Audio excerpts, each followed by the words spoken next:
Hi, and welcome to Enchantment of Eternity's review for Spectre of the Gun, which is episode 6 of season 3 of Star Trek The Original Series. This video is a part of a series of videos where I review episodes of Star Trek as requested by my viewers. This episode was requested by Cobblehead. So, Spectre of the Gun is the episode where the Enterprise is exploring an uncharted area of space when they come across a warning buoy from an alien race known as the Malkotians that warn them not to violate their space and to turn around, but Kirk and Spock agree that the best course of action is to ignore the buoy and go into their space anyway. But as soon as they do, the Malkotians seize the Enterprise and abduct the landing party of Kirk, Spock, McCoy, Scotty, and Chekhov and say that they are violent and will be sentenced to death for violating their space, and the sentence would be carried out through a manner of Kirk's choosing. So the landing party then find themselves in a recreation of Tombstone, Arizona in the late 19th century during the fight at the OK Corral. And everyone there reacts to the landing party as if they are the Claytons who were all killed off by the Earps at the OK Corral. So they deduced that the Malkotians planned this scenario so that they would be executed by the Earps. The landing party tried to reason with the Earps, but to no avail. They tried to leave town as the Earps request, but there's an energy barrier preventing them from doing so. They tried to create powerful sedatives, but they're ineffective as well. The stakes are then raised when Chekhov is killed by the Earps, who promise to kill them all at 5 p.m. And then Spock reasons that the whole situation isn't real, and the only reason Chekhov died is because he believed it was real. And the reasons, if the landing party know with 100% certainty that the bullets aren't real, they would have no effect on them. As a Vulcan, he has complete control of his thoughts and is able to realize this, so he mind melds with the other members of the landing party to transfer that certainty to them, so when the Earps attempt to kill them all, the bullets have no effect on them. And then Kirk beats up Wyatt Earp in a fight and refuses to kill him. The entire landing party then suddenly finds themselves back on the Enterprise, alive and well, and the Malkotians then communicate with them and now totally believe Kirk about them being peaceful because he refused to kill, so they invite them to their planet so they can get to know each other. During the original series' second season, no doubt as a way to become more popular to mass audiences, the show would have many episodes that very strongly tried to emulate westerns, as westerns were really popular at the time, with episodes like Friday's Child and A Private Little War. And this trend continued to the first part of the third season with episodes like The Paradise Syndrome and this episode, Spectre of the Gun, where they finally just went ahead and implanted the crew into a 19th century American Western frontier setting. And I've got to be really honest, I'm not a fan of the Western genre and never did like Westerns very much. So it doesn't make me look too kindly on these lame attempts to appeal to mass audiences by being more like all the other popular TV shows at the time. And of course, what's worse about this episode in particular is that the Western setting felt really forced, and it was all too obvious that the writers were simply coming up with an excuse to let them do a Western with familiar characters such as Wyatt Earp and Doc Holliday. If the Malkotians wanted to kill the landing party, why not just kill them? Going through all this trouble to create this very convincing illusion just so they could be killed seems to be a big waste of time. Though the argument could be made that the whole scenario was just a test by the Malkotians to see how they would handle such a situation, as everyone in there seems to be pushing Kirk and crew to just kill the Earps. However, if that's the case, why choose Tombstone, Arizona, in which Kirk is barely familiar with? The excuse they gave was they let Kirk's past decide the setting for their death, but if that's the case, why not choose a setting he's actually familiar with rather than one he barely knows? Overall, the entire plot felt really forced. But let's talk about the start of the episode, where Kirk and Spock ignore a warning buoy telling them not to violate a sentient alien species personal space. In fact, Spock acts as if there's no other choice. He says something like, "Oh, I'd prefer not to go where I'm not invited, but there's no choice." It's not like there's an emergency. They're just, out on a simple mission of exploration. For them to ignore another race's, space and their territory just because they want to explore is absolutely ridiculous.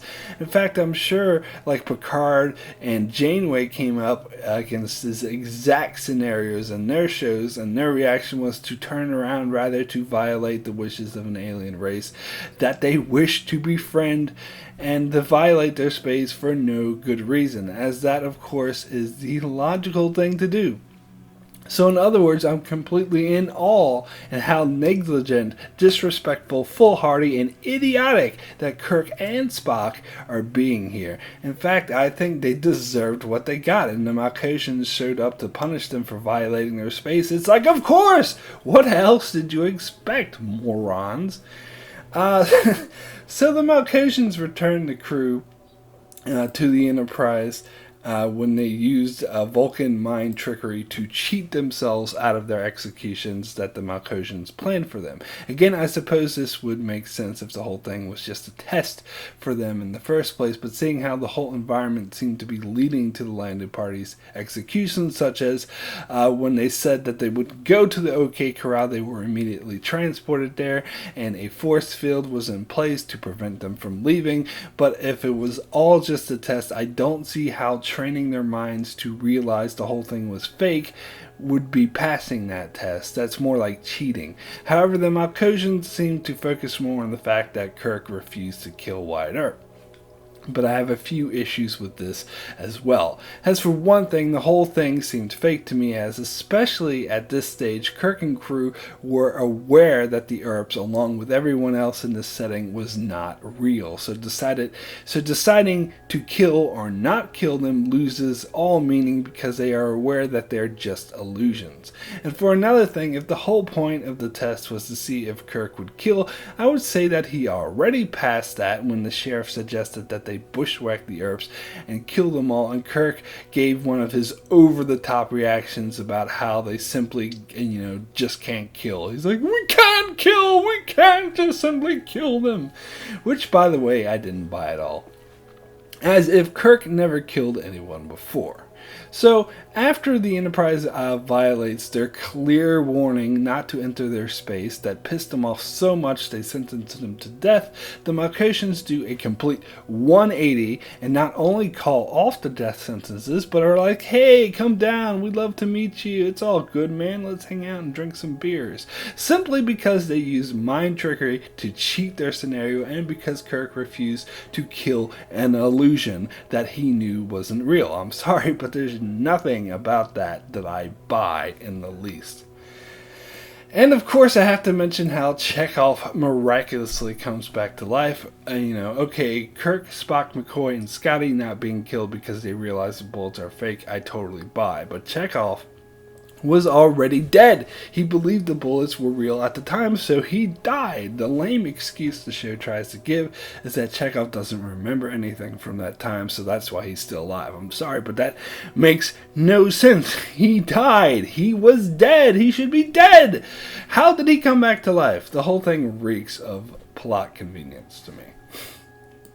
But let's talk about the Western scenario in particular, as this episode had a very strong high noon feel to it, and it was obviously modeled after that film, as Kirk and crew were given a specific time, 5 o'clock, and told that they would be killed then, and no matter what Kirk and crew did to try to avoid it, they couldn't avoid it, and everyone else around them refused to help them.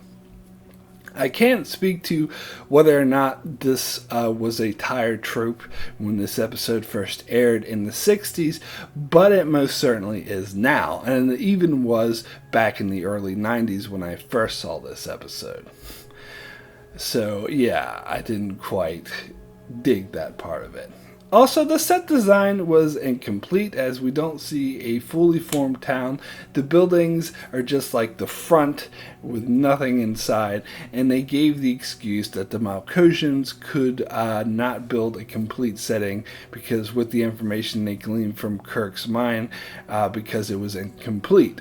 But I'm sorry, that is an all too obvious excuse that the showrunners used so they wouldn't have to fork out more money to build actual sets, and it was pretty lame, to be honest. However, it is interesting to note that Kirk and crew, our heroes, were put into the roles of the Claytons and that the Earps were cast as the episode's villains. Interesting enough, this was my first introduction to Wyatt Earp in this whole Tombstone scenario, so when I saw the movie Tombstone with Kurt Russell, I kept thinking about this episode, as in that movie, the Claytons were portrayed as two-dimensional villains, and the Earps, although flawed, were the clear heroes, the good guys of the film that just went to kick some ass. And to be honest, I never liked that movie and thought it was two-dimensional and flat. I actually preferred the Wyatt Earp movie with Kevin Costner that came out later that same year, even though most people didn't like that film because it was a lot more dynamic. It showed what a flawed man Wyatt Earp was, and it wasn't a simple good guys versus bad guys scenario like Tombstone was. At any rate, part of the reason I may have felt that way was because of this episode being my first introduction to the setting, because this, like Wyatt Earp, portrays a more complex scenario where no one is really right, and it's simply two warring families letting their need for vengeance drive them. In fact, this episode even refers to the people in the town wanting the Claytons to kill the Earps, where the sheriff even supports them. So that's quite a different scenario than the film Tombstone gave. So I consider this to be one of the episode's strong points, especially in the 60s, to portray a more dynamic setting is always impressive. So my rating for Spectre of the Gun out of 10 is a 4 poor. A really forced episode that came up with lame excuses to force a Western setting into a Star Trek episode by having Kirk and Spock simply violate the sovereignty of an alien race that they wish to make peaceful contact with, who instantly go from wanting to kill them all to wanting to be buddies simply because they cheated their scenario and because Kirk refused to kill an obvious illusion. However, it was interesting to see Tombstone portrayed in this manner and how Kirk and crew would react if they were in those roles, so not an altogether horrible episode. So that's it for my review of Spectre of the Gun. If there's an episode from any of the 5 Star Trek series you'd like me to review, just leave a comment below with the episode you'd like me to review, but please, only one episode request per person, and be sure to check out my channel for many more Star Trek videos, as well as videos on many other shows such as Game of Thrones, Orphan Black, and more, and be sure to subscribe so you can keep up with all of that. Thanks a lot for watching.